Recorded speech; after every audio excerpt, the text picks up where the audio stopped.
Здравейте на всички! Намираме се в землището на село Стефан Караджово с Николай земеделеца.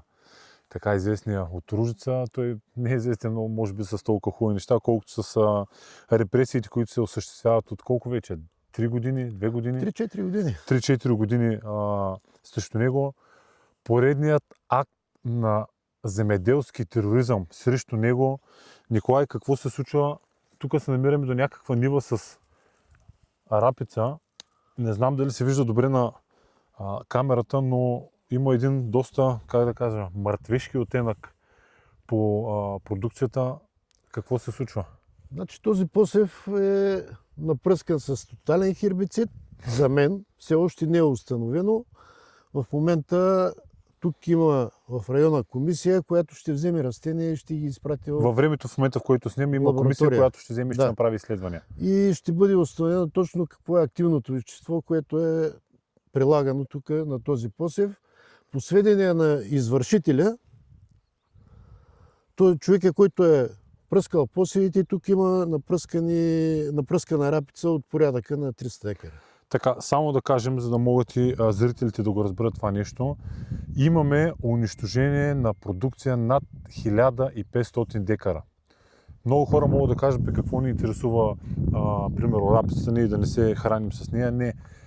300 декара рапица и над 1000 декара пшеница, която ти пшеница казваш, че една част от тази пшеница е предназначена за фирми, които я мелят, нали така? Да.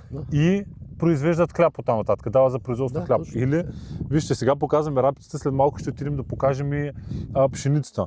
Но какво се е случило?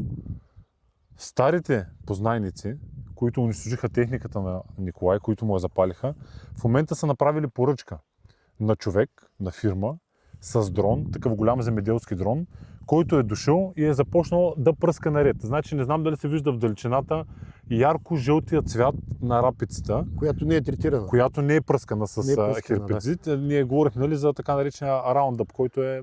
Глифозат е активното вещество. Отрова, значи, нали, така да го наречем отрова. И само да кажем, че има няколко вида. Значи в единия случай хербицида просто се пръска и той унищожава растенията, а в другия случай той се пръска, освен растенията, напоява земята и унищожава земята и прави така, че следващия път, когато ти решиш да засееш нещо, нали, имаш някаква продукция. И това са други почвени хербициди. Да, но рапицата е унищожена. Тя в момента започва да съхне.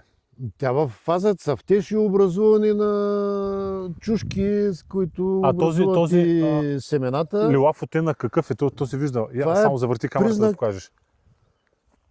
Не, той тук го има, ето го по растенията. То се вижда навсякъде, да, тук ясно изразено. Какъв е този лилав оттенък? Лилавия оттенък е признак на загиване на растенията. Значи тук порядъка на една седмица, 10 на дни, може би няма да има нищо зелено. Така, и ако все пак хората не са сигурни дали това, което казваме истина, нека да покажем, понеже земеделският дрон не е някой малко дронче, който да може да се скрие къде излита и къде каца. Нека да покажем дрона, когато е кацнал. Значи дрона, той има такива контейнери с резервуари, в който пълни хербициди. Да, дрона има резервуари, в които се слага работния разтвор. Така, вижте, след като каца, първо, че цялото поле около него е с такъв лилав оттенък, който показва, че е имал такъв препарат. А растенията, точно където е кацал, вече са загинали, тъй като концентрацията на препарата е много голяма. Да, голямо е. Той е кацал тук няколко пъти. Значи това е било между стоянката, откъдето е излитал дрона. Така, и е пръскал... казахме над 1500 декара. Я кажи, щетите за колко пари са? Щетите те първо предстои, но по груби сметки над 400 000 евро. Над 400 000 евро за един земеделец.